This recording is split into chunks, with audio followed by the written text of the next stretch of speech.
Kadang orang, apa tawasul itu Ustaz? Tidak ada tawasul itu. Apalagi tawasul kepada yang mati. Kita tidak pernah minta kepada yang mati. Siapa yang minta kepada yang mati? Jangankan kepada yang mati, kepada yang hidupnya minta pun tentu dikabulkan. Kita tak pernah minta kepada yang mati, tetapi kita minta kepada Allah karena anhum wa akrim nuzulahum wa wasi'a madkhalahum waj'al jannata maswahum. Allahumma ja'al qabrahum rawdatan min riyadil jinan wa la taj'al qabrahum hufratan min hufarin niran. Rabbana atina fid dunya hasanah wa fil akhirati hasanah wa qina adzaban. Alhamdulillahi rabbil alamin. Kaum muslimin, Bapak Ibu yang dimuliakan Allah, sebagaimana setiap Selasa subuh kita mengkaji pembahasan tentang perjalanan hidup manusia setelah meninggalkan kehidupan dunia. 5 alam kehidupan yang dilalui manusia. Pertama, kehidupan di alam arwah, di alam roh. Yang kedua, kehidupan di alam rahim atau di alam kandungan.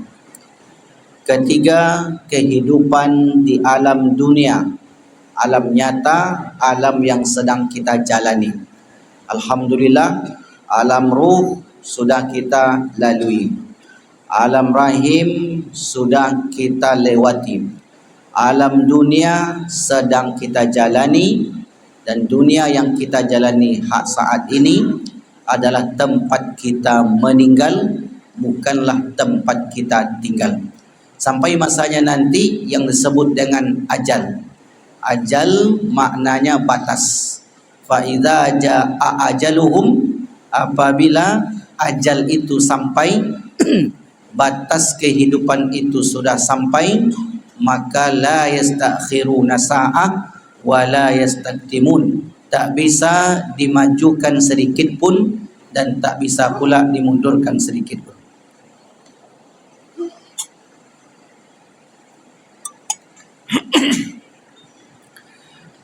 Lalu kemudian setelah dari alam dunia, kita melanjutkan perjalanan itu menuju alam barzakh, alam kubur.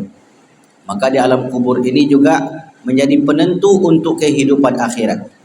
Sebagaimana sabda Rasulullah, innal qabra awwalu manazilil akhirah.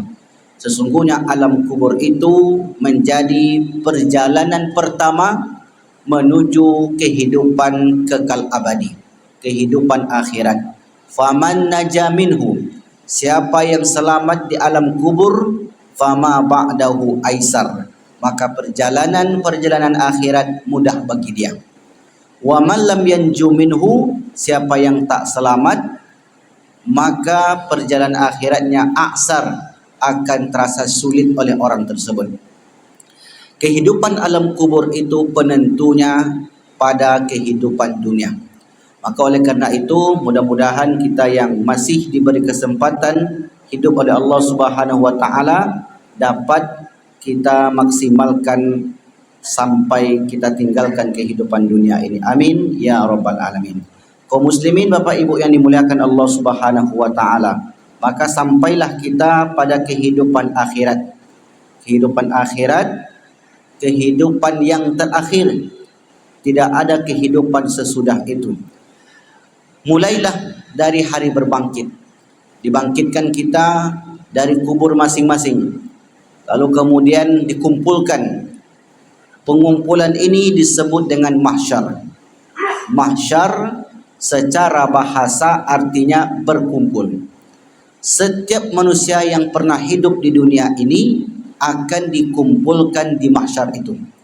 Bumi yang kita pijak, yang kita tempati, bukanlah bumi yang sekarang. Berdasarkan informasi dari ayat suci Al-Quran. Setelah kita dibangkitkan, lalu kemudian kita pun berdiri menghadap Allah Subhanahu wa taala. Tidak ada yang duduk, apakah itu duduk di lantai ataupun di kursi, tak ada. Semuanya berdiri. Yauma yaqumun nasu lirabbil alamin. Kalau ada yang pincang bagaimana Ustaz? Tidak ada yang pincang di sana. Semua di sana lengkap anggota tubuhnya. Yang tidak punya tangan, di sana memiliki tangan. Yang tidak punya kaki, semua memiliki kaki. Yang serba kekurangan di dunia, maka di sana dilengkapkan semua anggota tubuhnya. Di sana ada yang dibangkitkan oleh Allah dalam keadaan mendapatkan cahaya yang terang benderang, dan di sana ada pula yang dibangkitkan dalam keadaan buta.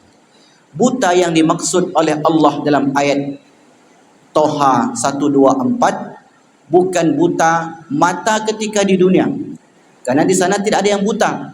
Wa man a'rada an dzikri fa innalahu ma'isyatan dongka. Butanya di sana karena di dunia orang itu buta dengan perintah Allah.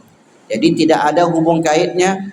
Kalau dia di dunia buta Ustaz sejak lahir, apakah kelak dia akan buta juga? Belum tentu. Kalau dia termasuk orang yang beramal, beriman kepada Allah, maka Allah akan bangkitkan orang itu dalam keadaan bercahaya.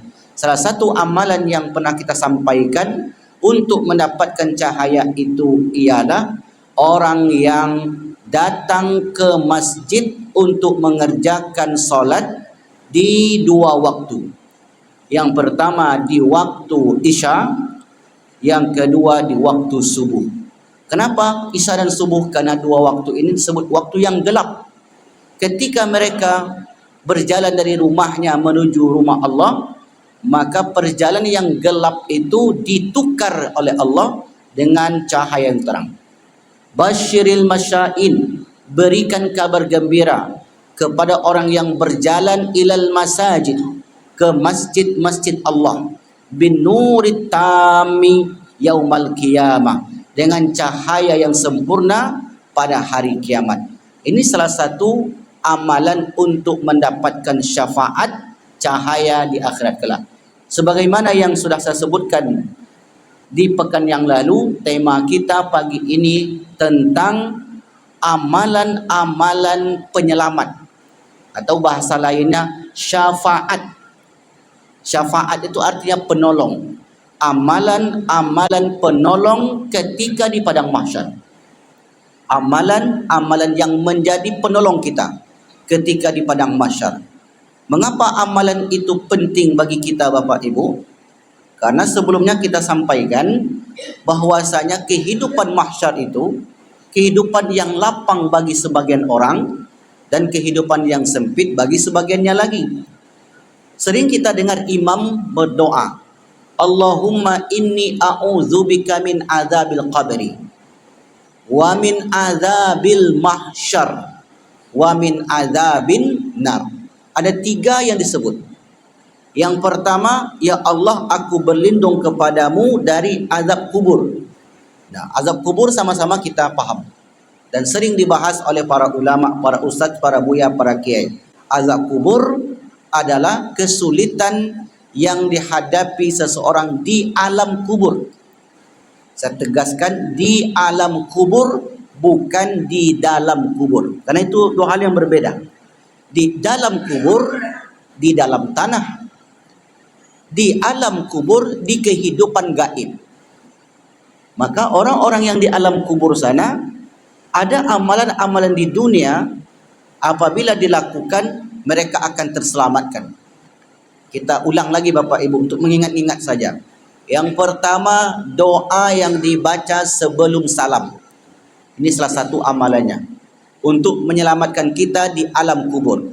Innaka hamidum majid. Allahumma inni a'udzubika min adzabil qabri wa min adzabi jahannam wa min fitnatil mahya wal mamat wa min syarri fitnatil masihi ad-dajjal.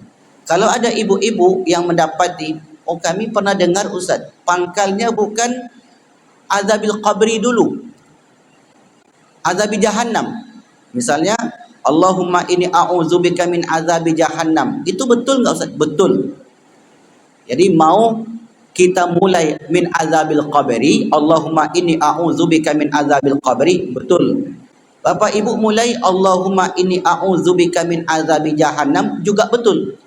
Karena riwayatnya banyak. Artinya 4 yang kita minta perlindungan pada solat di tahiyat akhir.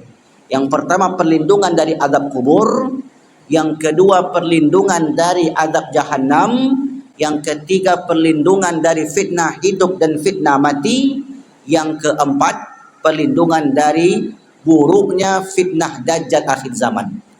Nah, ini salah satu amalan yang dapat menolong seseorang di alam kubur. Nah, yang kedua amalannya yaitu orang yang membaca surah Al-Muluk. Tabarok. Yang ketiga amalannya orang yang membaca zikir kalimat tauhid. Ini mengingat-ingat yang lama lagi Bapak Ibu.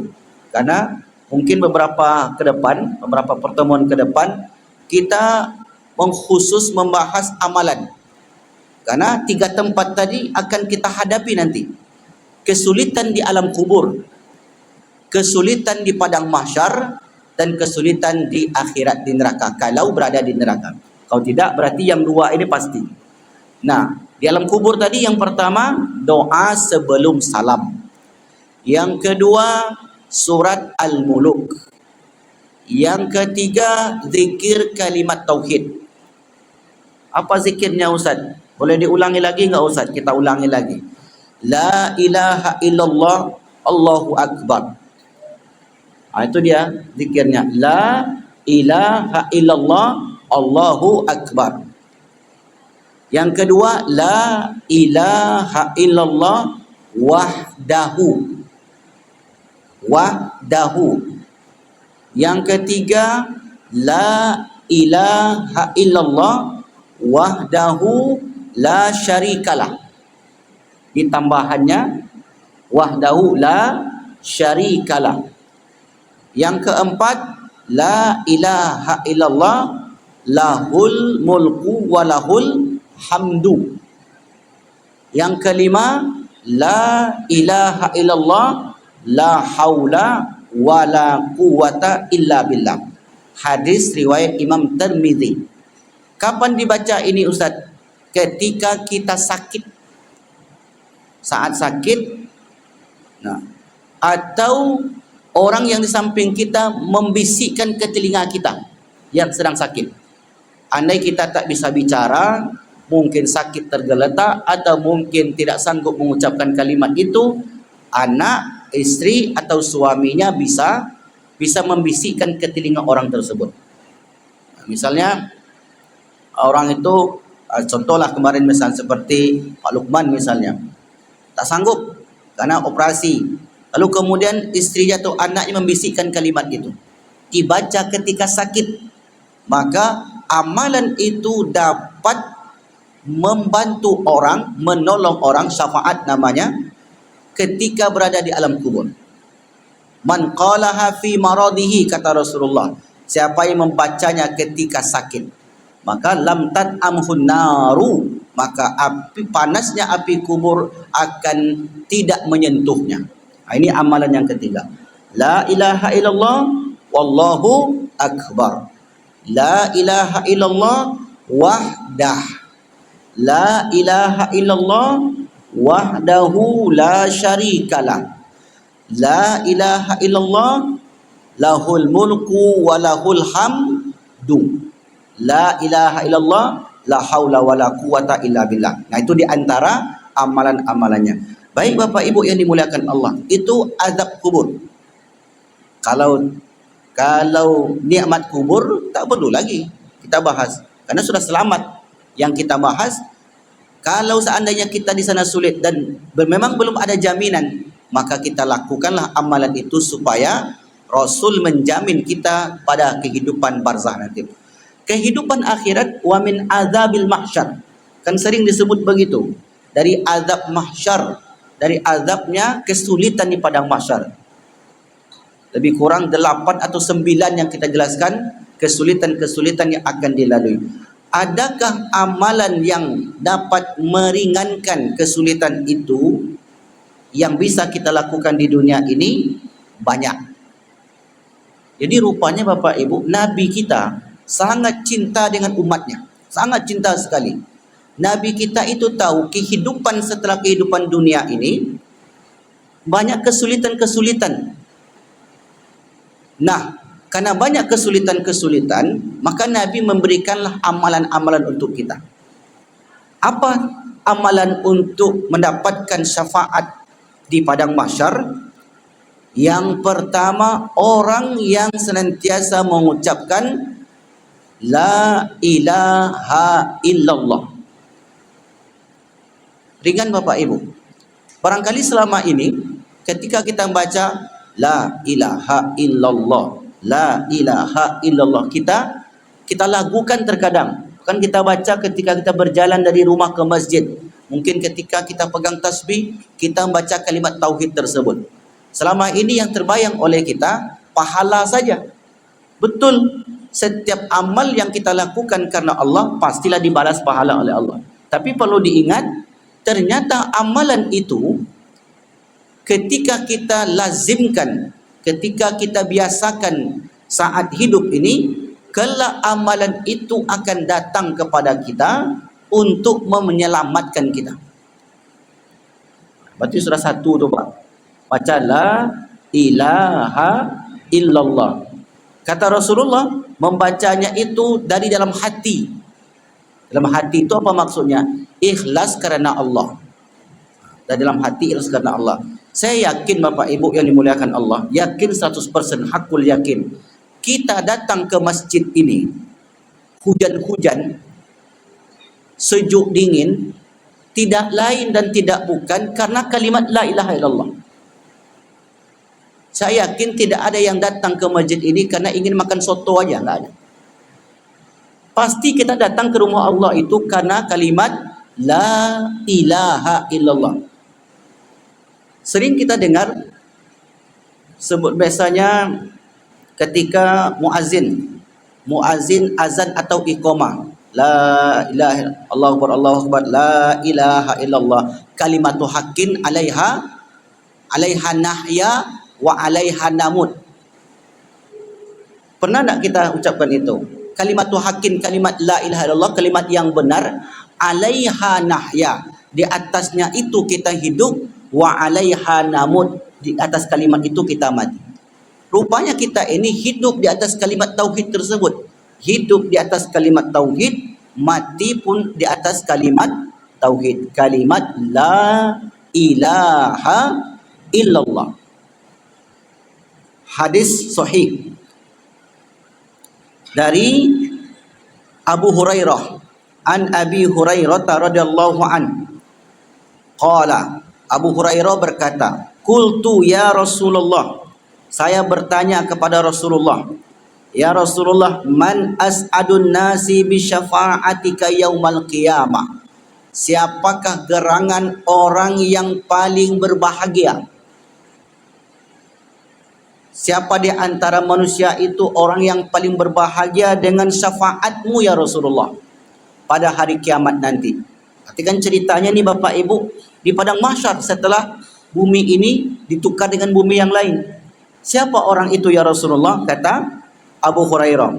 Faqala, lalu kemudian Rasulullah menjawab, laqad zanantu, aku meyakini wahai Abu Hurairah bahwasanya engkau la yas'aluni an hadzal hadisi ahadun awwalu minka, tak ada orang yang mendahuluimu menanyai tentang hadis ini. Abu Hurairah itu kalau mengaji dengan Nabi atau jumpa dengan Rasul senang bertanya Bapak Ibu. Ini apa hal-hal langsung ditanyakan, apa hal-hal langsung ditanyakan. Maka kata Rasulullah, ya Abu Hurairah, saya yakin tidak ada orang yang pertama-tama menanyai tentang ini kecuali engkau. Abu Hurairah ini ketika bertanya, pertanyaannya berbobot dan pertanyaannya itu membantu banyak orang. Karena kebutuhan orang sama semuanya. Kebutuhan ingin selamat di dunia, selamat di alam kubur, selamat ke akhirat. Maka Abu Hurairah mewakili sahabat-sahabat yang lain dan tanpa sengaja juga mewakili kita yang hidup hari ini. Lalu kemudian kata Rasulullah SAW, lima ra'aitu min hirsika 'alal hadis. Aku tengok engkau sangat berhajat sekali dengan hadis ini.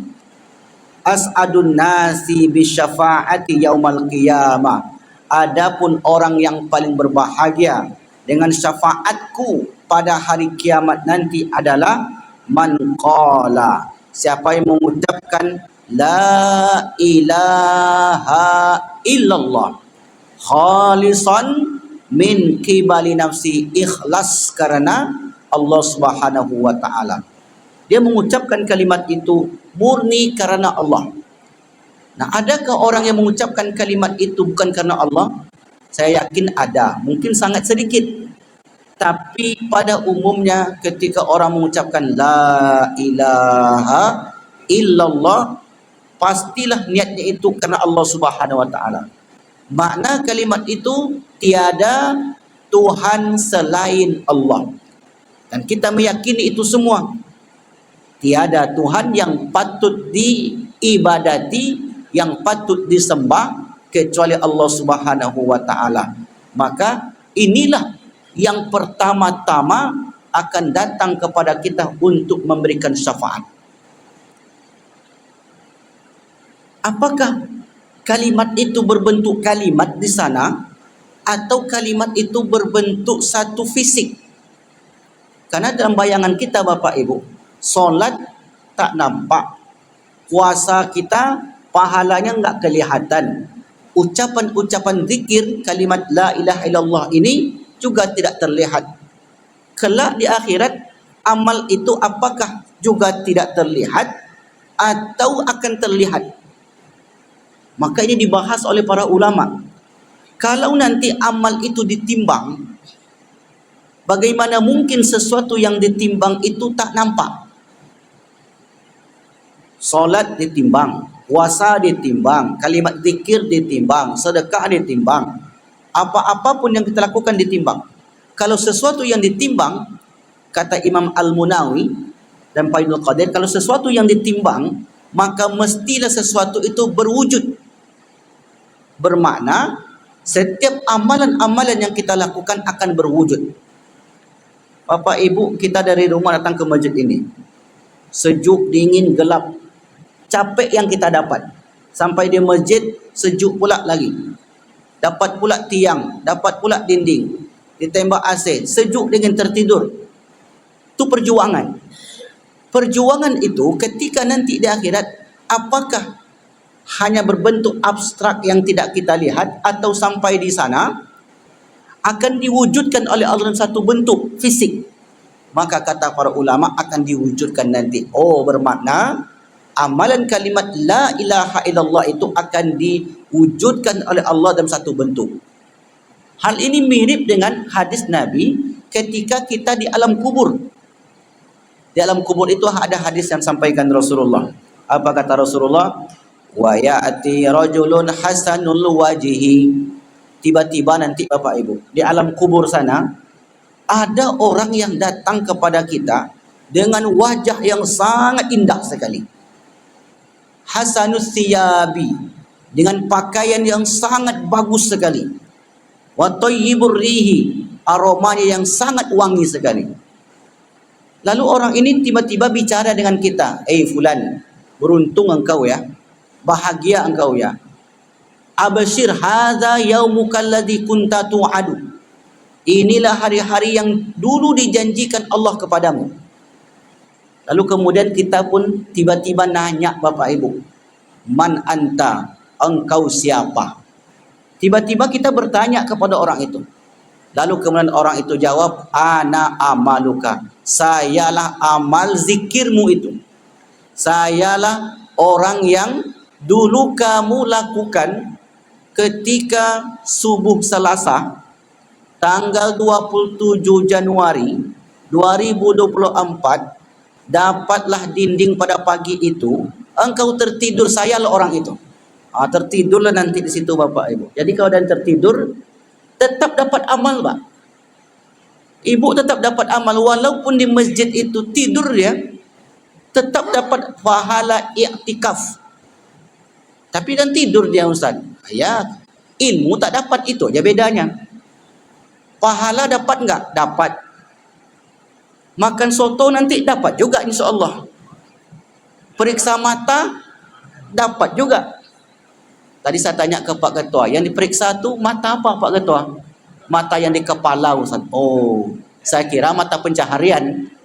Kalau mata pencaharian diperiksa banyak yang kena nih. Yang muda-muda ni banyak kena. Yang diperiksa memang mata di kepala, Pak. InsyaAllah. Kalau mata pencaharian tak perlu diperiksa. Mudah-mudahan semua kita diberi kesehatan. Amin ya rabbal alamin. Nah, ketika di alam kubur tadi, datanglah orang itu kepada kita. Sayalah yang akan menemanimu sampai datang hari berbangkit. Luar biasa nih Bapak Ibu. Motivasi. Jadi rupanya amal-amal kita yang di dunia yang tidak kita lihat sampai di sana menjadi satu wujud yang kata awalnya tidak kenal, tiba-tiba dia mengenalkan diri kepada kita. Inilah yang akan menemani. Nah, begitu juga dengan kalimat la ilaha illallah. Dia datang kepada kita, mendampingi kita, menjadi lawyer bagi kita, menjadi pelindung. Karena syafaat itu artinya penolong, menjadi pelindung yang melindungi kita dari panasnya terik matahari. Yang kita sebutkan sebelumnya, tadanus syamsu ilal ardi, matahari itu mendekat ke bumi.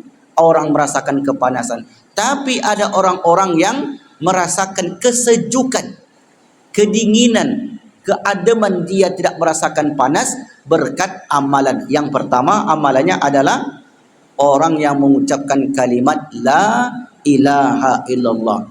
Yakin saya Bapak Ibu, berarti betapa banyak umat Islam nanti di akhirat sana akan mendapatkan naungan ini. Cuma masalahnya adalah kalau panasnya itu 50 derajat Celcius, payung kita cuma satu, tentu masih panas. Bisa dipahami analogi saya? Kalau panasnya itu bertingkat-tingkat, sementara pelindung kita cuma satu, berarti masih terasa panas. Tapi kalau pelindungnya itu berlapis-lapis, maka rasa panas itu tidak akan terasa.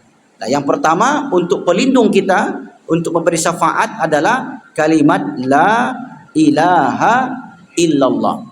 Yang kedua yang disebutkan oleh Rasulullah SAW, orang yang membaca surat Al-Baqarah dan Ali Imran. Al-Baqarah dan Ali Imran. Semuanya enggak usah, semampunya. Kalau Bapak Ibu mampunya 5 ayat pertama, tambah ayat kursi, tambah 3 surat terakhir Al-Baqarah, tambah pula sedikit Ali Imran, diganti-gantianlah bacanya. Hari ini baca Al-Baqarah, besok baca Ali Imran, besoknya lagi baca Al-Muluk, besoknya lagi baca Al-Kahfi, besoknya lagi baca Yasin di malam hari, besoknya lagi baca Ar-Rahman. Dibagi-baginya, dapatlah sedikit. Ketika orang itu membaca surat Al-Baqarah dan Ali Imran, kata Rasulullah, iqra'u zahrawain, bacalah oleh kalian 2 cahaya.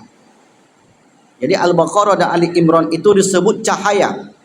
Nah, ini juga amalan ketika nanti melewati titian sirat yang begitu gelap, digambarkan oleh para ulama gelap, maka orang-orang yang membaca Al-Baqarah dan Ali Imran mendapatkan salah satu cahaya. Di samping cahaya yang diberikan, cahaya ke masjid dapat, cahaya membaca Ali Imran Al-Baqarah dapat. Ketika membaca Al-Baqarah, kata Rasulullah, iqra'u zahrawain, bacalah oleh kalian 2 cahaya. Fa innahuma, karena 2 cahaya itu ghayayatani au ghamamatani yaumal qiyamah, menjadi pelindungmu. Syafaat maksudnya ini, menjadi pelindungmu, pembantumu pada hari kiamat. Membantu dari apa? Membantu dari panasnya terik matahari, melindungi orang itu dari panasnya terik matahari. Pelindung itu digambarkan oleh Nabi seperti 2 sayap burung yang besar. Ghayayatani au ghamamatani yaumal qiyamah. Lalu sahabat bertanya, ya Rasulullah, apa yang engkau maksud 2 cahaya itu? Suratul Baqarah wa suratu Ali Imran. Jadi kalau ada yang mengamalkan itu Bapak Ibu, jangan dibilang, kenapa engkau mengkhususkan Al-Baqarah? Kenapa mengkhususkan Ali Imran? Itu bid'ah. Saya pernah dengar yang begitu Bapak Ibu. Tak boleh khusus-khusus. Ngapain ngamalin itu? Kenapa enggak baca semuanya saja? Kalau baca semuanya lebih bagus. Tapi kan kita banyak kesibukan. Bukan itu aja yang kita tengok. Kita ngurus anak lagi. Kalau tak ada libur, nanti cucu lagi. Kemudian ngantar istri lagi. tugas ini lagi, tugas itu. Kan nggak mesti juga buat ini tinggalkan yang ini, buat yang ini tinggalkan yang ini. Kaidah para ulama nggak begitu. La yudraku kullu wa la yutraku kullu. Nggak mesti kita tinggalkan yang semua itu, nggak mesti pula kita ambil semua itu. Kalau tak sanggup mengerjakan banyak, sikit jadilah. Kadang mentang-mentang nak sanggup nampaknya harus baca semua Al-Quran, Ustaz. Kapan kita selesainya baca semua Al-Quran tu Bapak Ibu? Takkan ada waktu kita. Kenapa enggak ada waktu, Ustaz? Ya, tengoklah kesibukan yang banyak. Kita bagi-bagilah. Ada yang belajar tahsin, ada yang ikut majlis ilmu, ada yang ikut ngopi, ada yang bahas ini, ada yang ini, dibagi-bagi. Maka dibacanya lah Al-Baqarah dan Ali Imran. Berapa kali Ustaz enggak disebut oleh Nabi? Selagi kita punya waktu, kita sisihkan. Bagilah nanti di bulan puasa misalnya Bapak Ibu. Bacanya sedikit Al-Baqarah itu di pagi hari. Kemudian sedikit pula siangnya Ali Imran.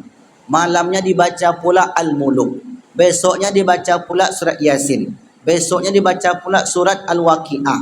Besoknya lagi dibaca pula surat As-Sajadah. Besoknya lagi dia bagi malam-malam itu atau hari-harinya itu dengan amalan-amalan yang sudah dibuatkan, yang sudah dia agendakan sebelum masuknya Ramadan. Nah, jadi kita tidak mengkhususkan, Nabi menyebutkan begitu. Bacalah oleh kalian dua cahaya, karena dua cahaya itu akan datang kepadamu untuk menaungimu dari sulitnya kehidupan mahsyar kala itu. Nah, oleh karenanya kalau ada di antara kita yang mengamalkan itu, lanjutkan. Kalau ada yang belum, kemudian teringat amalan ini, maka sedikit-sedikit dilakukan. Kalau ada yang mengatakan ini bid'ah, itu sesat, maka suruh dia mengaji ke sini, suruh baca buku. Itu jawabannya, Pak. Kita nak mau berdebat-debat. Debat-debat itu tak ada hasilnya. Suruh dia baca lagi, suruh dia mentelaah lebih banyak. Itu yang kedua.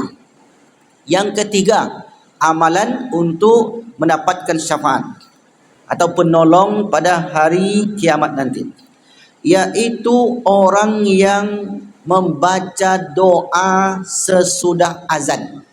Ringan amalannya. Membaca doa sesudah azan.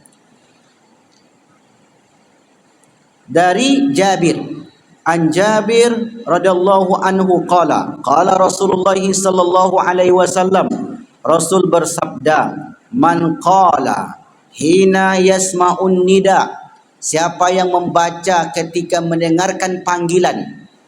Panggilan ini maksudnya panggilan azan.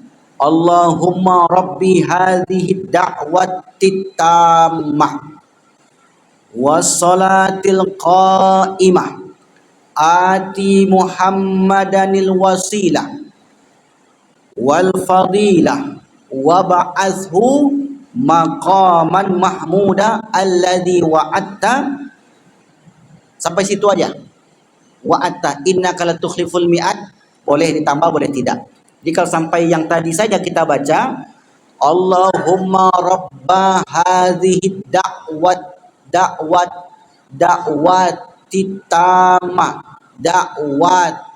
tamah wassalatil qa'imah ati Muhammadanil. Kenapa ada Danil di situ bacanya? Karena ada hamzah wasol. Kalau ada Muhammadan dan ujungnya kemudian disambut oleh alif lam, maka ditambah nun di bawahnya. Itu belajar tahsinnya begitu. Muhammadan, kalau kita berhenti Muhammadan al-wasilah, boleh enggak Ustaz? Kalau hadis boleh. Tapi kalau ayat Al-Quran dia, maka mesti disambung. Khairanil wasiyah, khairan al-wasiyah. Karena dia khairan, bunyinya ran, dua huruf, dua harakat atas, disambut oleh alif lam, maka tak bisa khairal bacanya. Khairanil wasilah. Khairanil wasiyah di Quran surah Al-Baqarah. Kalau di hadis inilah bunyinya. Allahumma rabba hadhihi da'watit tamah. Da'watit tamah. Wassalatil qa'imah. Ya Allah, Tuhan penyeru yang sempurna. wassalatil qa'imah, dan solat yang ditegakkan. Ati Muhammadan, berikanlah kepada Muhammad itu al-wasilah. Wasilah inilah yang dijadikan oleh para ulama sebagai amalan tawassul. Kadang orang, apa tawassul itu Ustaz? Tak ada tawassul itu. Apalagi tawassul kepada yang mati. Kita tidak pernah minta kepada yang mati. Siapa minta kepada yang mati? Jangankan kepada yang mati, kepada yang hidupnya minta pun tentu dikabulkan. Kita tak pernah minta kepada yang mati, tetapi kita minta kepada Allah, karena orang yang sudah meninggal itu orang yang dekat dengan Allah Subhanahu wa taala. Minta ke kuburan, siapa minta ke kuburan? Tak ada minta ke kuburan Bapak Ibu. Kita minta kepada Allah. Makanya ini maknanya ati Muhammadanil wasilah. Berikanlah Muhammad itu sebagai wasilah, sebagai tawassul kita pada hari kiamat nanti, wal fadilah, dan keutamaan wa ba'athhu maqaman mahmuda. Bangkitkan dia Muhammad itu pada kedudukan yang sempurna, yang terpuji, alladzi wa'adtah, yang telah engkau janjikan kepadanya. Kata Rasulullah, halas lahu syafa'ati yaumal qiyamah. Halal baginya orang yang mengucapkan doa tadi, syafaatku nanti pada hari kiamat. Ada 3 tu Bapak Ibu.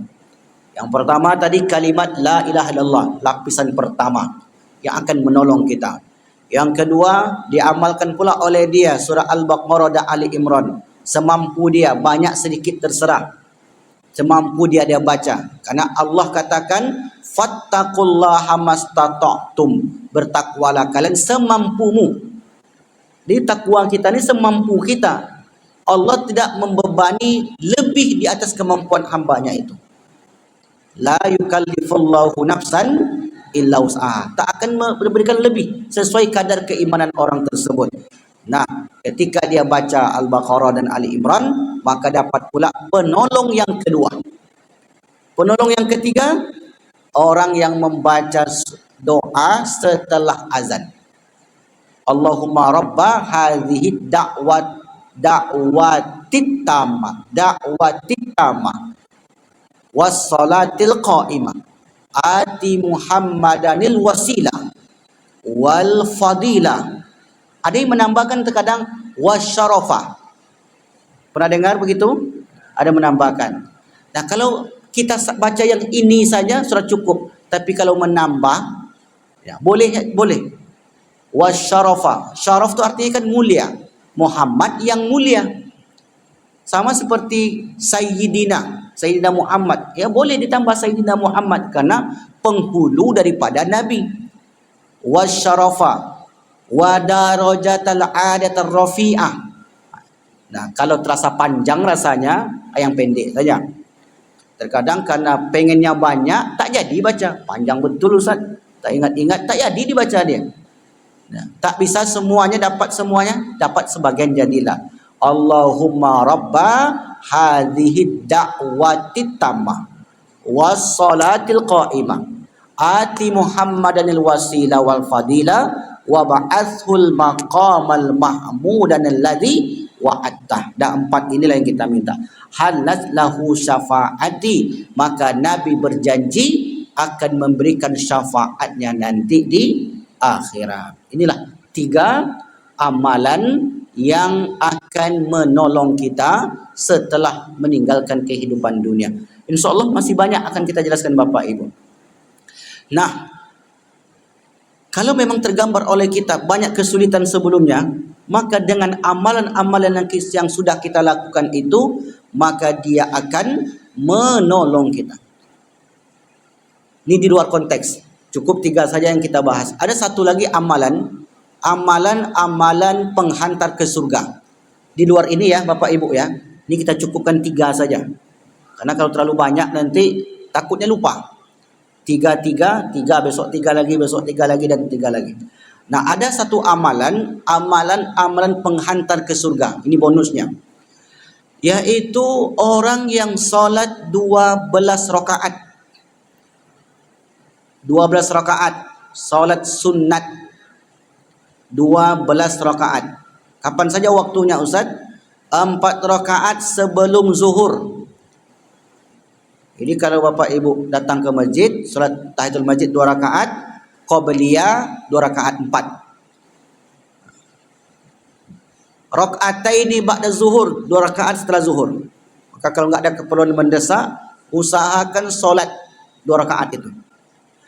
Wa rakaataini ba'dal maghrib, 2 rakaat setelah maghrib. Wa rakaataini ba'dal isya, 2 rakaat setelah isya. Wa rak'ataini qabla al-fajr, 2 rakaat sebelum subuh. Ini saja yang kita tekuni, tak usah yang lain-lain dulu. Kalau mau tambah nanti silakan. Ini saja kita tekuni nih Bapak Ibu. Istiqomah kita terus yang 12 rakaat ini. Kalau lebih gimana Ustaz? Alhamdulillah lebih bagus. Sama seperti kita pergi ke Medan, ongkos 500.000. Bawa duit 500.000 pas. Sampai enggak ke Medan? Sampai. Tapi kalau bawa duit lebih, tentu lebih bagus. Artinya kita penuhi saja yang standar ini, maka kita sudah dapat tiket ke surga. Jadi kalau di luar sana ada kajian yang memberi tiket ke neraka, kita di sini memberikan tiket ke surga. Kenapa tiket ke neraka, Pak? Menurut Nabi, masuk neraka. Isra Mi'raj, masuk neraka. Bid'ah kan? Yasinan pindah rumah, masuk neraka. Tasakuran habis sakit masuk neraka, bid'ah, Nabi tak buat. Jadi kalau di luar sana kajiannya memasukkan ke neraka, maka kita di sini kajiannya masukkan ke surga. Harus berimbang begitu Bapak Ibu. Karena setelah saya pelajari satu persatu, rupanya banyak sekali amalan-amalan yang dapat menghantarkan ke surga. Banyak Pak. Inilah ayat surat Az-Zumar 39. Qul ya ibadiyallazina asrafu ala anfusihim la taqnatu min rahmatillah innallaha yaghfirudz dzunuba jami'a. Allah tu mengampuni semua dosa kita kecuali hutang. Kalau hutang memang payah. Jadi kalau punya hutang ke kawan, lunasilah sekarang.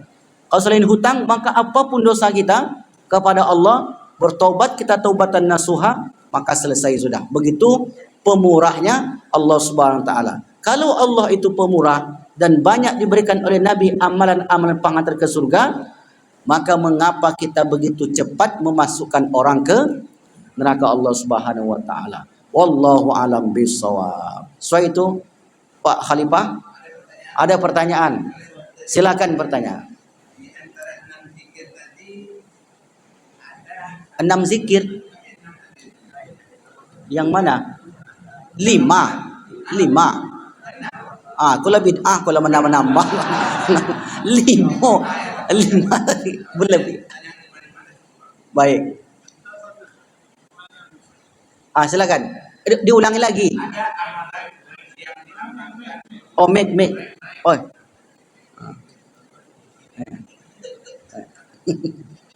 Tafadhal.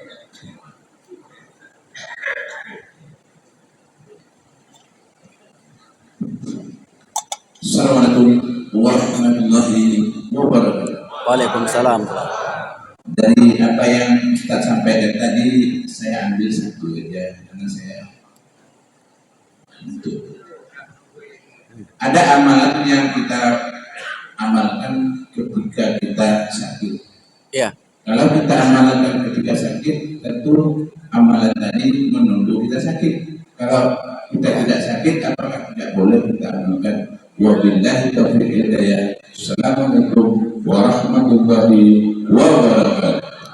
Waalaikumsalam warahmatullahi wabarakatuh. Baik. Ada makanan yang boleh kita makan ketika sakit, ketika sehat. Jadi kalau ketika sakit, ya makan saat sakit aja. Ketika sehat, makan sehat. Ketika sakit kolesterol, jangan makan kambing banyak-banyak. Jadi maksud saya, ada amalan yang dikhususkan oleh Nabi ketika kita sehat, ini amalannya. Ketika kita sakit, yang sehat tadi tak sanggup kita lakukan, ini pula amalannya. Jelas Pak Khalifah? Belum. Ada amalan yang dikhususkan oleh Nabi dibaca ketika sakit. Harapannya apa? Supaya ketika sakit itu yang dipikirkannya enggak macam-macam. Inilah amalan ringannya. Ketika sehat boleh enggak diamalkan kalimat-kalimat tersebut? Boleh-boleh saja. Tapi ada tetapinya. Tapi ini khususnya bagi orang sakit. Bukan berarti tidak boleh ya Pak ya. Karena kalimat tauhid itu kapan pun boleh kita baca kecuali di tempat-tempat tertentu, di kamar mandi misalnya. Jadi kalau diamalkan ketika sekarang boleh nggak Ustaz? Boleh. La ilaha illallah wahdahu la syarika la lahul mulku apa? La ilaha illallah wallahu akbar. La ilaha illallah wahda la ilaha illallah wahdahu la syarika la. Itu amalan. Ada amalan yang dibaca ketika mau tidur. Kan khusus itu Pak. Kalau mau tidur baru kita lakukan. Kalau di masjid saat pengajian Selasa subuh jangan dibaca. Karena bukan mau tidur. Apa doanya? Bismikallahumma ahya wa amut. Itu jangan dibaca ketika makan. Jelas sama ya. Jadi ada amalan yang sudah dipos-poskan oleh Nabi. Ketika makan doanya apa? Allahumma barik lana fi ma razaqtana wa qina adzabannar. Masuk ke masjid kaki kanan, keluar kaki kiri. Jadi ada amalan tersendiri. Makanya orang-orang dulu tu saya tengok bapak ibu ada yang mengkhususkannya. Kenapa dikhususkan? Memang hadisnya begitu. Jadi kalau ada orang yang mengkhususkan itu, jangan pernah kita salahkan. Karena kita kadang ini tak boleh, ini kenapa dikhususkan? Ini bid'ah, ini begini. Oh tidak. Karena Nabi sendiri sudah mengkhususkan. Tapi kalau dilakukan lebih daripada itu, maka tentu lebih bagus lagi. Wallahu a'lam bishawab. Baik, silakan Pak Lukman. Assalamualaikum warahmatullahi wabarakatuh. Waalaikumsalam warahmatullahi wabarakatuh. Mahsyar, tadi Ustaz sampaikan mahsyar itu tempat Berkumpul. berkumpul. Beberapa tulisan yang saya baca juga menyebutkan mahsyar itu tempat berkumpul. Ada satu tulisan yang saya pernah baca bahwa yang dikumpulkan di situ, dikumpulkan di padang mahsyar itu seluruh makhluk, Ustaz. Seluruh makhluk itu tanpa terkecuali, termasuk binatang-binatang yang pernah Allah ciptakan, Allah kumpulkan di padang mahsyar. Itu. Yang kedua, 50.000 tahun di dunia itu sama dengan satu hari di padang mahsyar. Itu dalam beberapa tulisan, bahasa saya seperti itu. Kalimat yang terakhir yang saya tanyakan sama Ustaz, apa hubungannya dengan surat An-Naba yang terakhir Ustaz? Ya laitani kuntu turaba. Laitani kuntu turaba. Apakah memang itu disampaikan untuk binatang atau seperti yang disampaikan di tulisan yang pertama bahwa binatang itu dikumpulkan? Assalamualaikum warahmatullahi wabarakatuh. Waalaikumsalam warahmatullahi wabarakatuh. Pertanyaan Pak Lukman mengingatkan kita pada pembahasan sebelumnya. Ya, jadi mengingatkan kita pada pembahasan sebelumnya. Waktu itu beliau sakit. Oke, baik. Apakah semua akan dikumpulkan di padang mahsyar? Iya. Semua, bukan hanya binatang saja, Pak Lukman. Bahkan tempat sujud kita nanti, tempat sujud kita kenapa disuruh pindah-pindah solat? Supaya setiap tempat sujud kita itu akan bersaksi untuk kita. Makanya disuruh pindah nanti, solat wajibnya di sini misalnya, solat sunatnya pindah. Bukan hanya tempat sujud, tempat duduk di majlis ilmu juga nanti dikumpulkan, didatangkan. Makanya kalau bisa tempat duduk itu pindah-pindah. Saya sudah tandai kalau Pak Rizky pasti di sana. Nggak mau dia pindah-pindah. Tapi Pak Haji Ahmad alhamdulillah pindah sekarang. Kadang di sini, kadang di situ. Berarti banyak nanti tempatnya, Pak. Setiap tempat sujud, setiap tempat duduk. Ada di antara jemaah kita ini kalau sudah dapat tiang itu, mulai dari tahun pertama sampai tahun terakhir mengaji, itu terusan dipegangnya. Ada pula yang menjaga pintu. Kalau Pak Matondang saya tak perlu nyari lagi. Kalau Pak Matondang saya tengok kanan pasti di situ. Kalau Pak Bukhari kiri. Tapi Pak Ketua pindah-pindah, kadang di situ, kadang sini. Banyak nanti tempatnya. Ada juga ibu-ibu yang penjaga tiang. Bapak Ibu yang dimuliakan Allah, coba perhatikan kalau kita ke Masjid Nabawi, menuju Raudhah ada tiang-tiang kan? Ada tiang, banyak tiang situ. Itu tiang khusus itu. Ada tiang Aisyah, ada tiang Abu Kilabah. Karena dulu memang sahabat-sahabat Nabi itu ketika sampai di masjid, mereka selalu datang ke sana. Ketika di masjid mereka duduk di situ. Dikhususkanlah nama itu tiangnya Aisyah, nama-nama sahabat. Berarti masjid kita bisa juga buat nanti Pak Ketua. Kalau tiang itu tiangnya ibu ini. Nah, ini keserupaan saja. Maksud saya adalah iya, jadi tempat itu juga akan dikumpulkan nanti. Akan dikumpulkan segala sesuatunya, jin, manusia, hewan, waktu. Waktu dikumpulkan juga. Kenapa begitu, Ustaz? Karena semua itu akan datang kepada kita untuk bersaksi.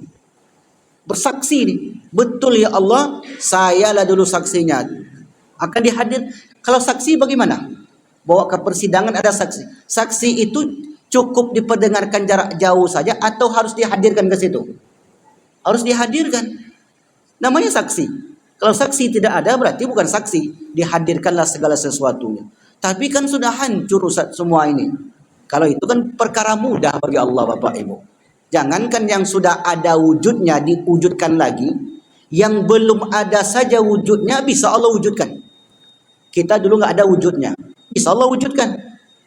Kalau wujud itu sudah ada, Allah lebih sulit mewujudkannya atau lebih mudah? Lebih mudah. Dulu masjid ini nggak ada. Andailah satu saat terjadi gempa dahsyat, kemudian masjid ini sudah nggak ada. Apakah bisa kita membuat masjid yang sama atau lebih megah? Mungkin lebih megah. Membuat yang sama tinggal meniru saja. Meniru cetakan yang sudah ada. Allah sangat mudah seperti itu. Jadi, kalau ditanyakan waktu yang sudah Allah berikan kepada kita, tempat yang kita singgahi, segala sesuatu yang kita miliki, semua itu akan bersaksi untuk orang tersebut. Jadi begitu penjelasannya. Hewan, manusia, jin, dan lain sebagainya akan didatangkan kepada kita untuk menjadi saksi nanti. Wallahu a'lam bishawab. Baik begitu. Apakah ada hubungan dengan ayat surah An-Naba tadi? Kalau surah An-Naba itu penyesalan orang-orang kafir. Ya laitani kuntu turaba. Kalaulah saya menjadi tanah. Kalau menjadi tanah kan nggak ada hisapnya, Pak. Yang ada hitungannya. Hitungan yang membantu kita. Tanah, hewan, nggak ada hisap bagi mereka. Seperti manusia. Yang dihisap itu, yang diperiksa itu, ya manusia dan jin. Wa ma khalaqtul jinna wal insa illa liya'budun. Kalau tanah, air, udara, semua itu tidak bisa. Maka itu menunjukkan penyesalan orang-orang kafir. Mengapa dulu di dunia tidak beriman? Kalau dasar beriman tak akan menyesal. Ya laitani. Ya laitani itu bentuk penyesalan dalam kalimat bahasa Arab. Mengapa tidak? Ya laitani. Nah, ini penyesalan. Tamanna namanya. Mengharap. Kalaulah saya dulu menjadi tanah. Tak hidup saya di dunia itu. Maka mungkin tak seperti ini kehidupan saya. Kata orang-orang kafir itu. Maka hubungannya. Ya hubungan kehidupan masyar. Ya. Sama-sama ada hubungan di sana. Tapi yang satu menunjukkan semua akan diperiksa. Satu lagi ayat menceritakan tentang penyesalan orang yang kurang melakukan amal saleh semasa hidup. Wallahu alam bissawab. Baik Bapak Ibu yang dimuliakan Allah, saya kira cukup untuk pagi ini. Kita tutup dengan doa kembali. A'udzubillahi minasyaitonirrajim. Bismillahirrahmanirrahim. Alhamdulillahirabbil alamin wassalatu wassalamu ala asyrafil anbiya'il mursalin wa ala alihi wa ashabihi rasulillahi ajmain. Allahumma ja'al akhirah kalamina inna intihai ajalina minad dunya la ilaha illallah. Rabbana atina fid dunya hasanah wa fil akhirati hasanah wa qina adzaban. Alhamdulillahirabbil alamin. Subhanakallahumma wa bihamdika asyhadu an la ilaha illa anta astaghfiruka wa atubu ilaik. Wa lafu minkum. Wassalamu alaikum warahmatullahi wabarakatuh.